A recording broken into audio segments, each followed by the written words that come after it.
छत्तीसगड सीमेवरील कसनसूर चातगाव दलम आणि छत्तीसगडच्या औंधी दलमचे काही सशस्त्र माओवादी हे आगामी लोकसभा निवडणुकीमध्ये विध्वंस कारवाया करण्यासाठी महाराष्ट्र सीमावर्ती भागातील चुटिनटोला गावाजवळ तळ ठोकून होते।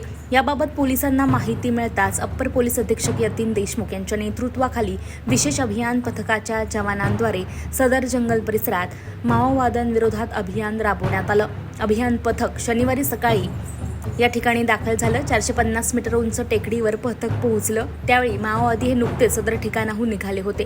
डोंगर माथ्यावरील ठिकाणावर शोध मोहीम राबवली असता त्या ठिकाणी नक्षलांचं एक मोठं आश्रयस्थान आणि छावणी सापडली। आपण ही दृश्य तीच पाहतोय।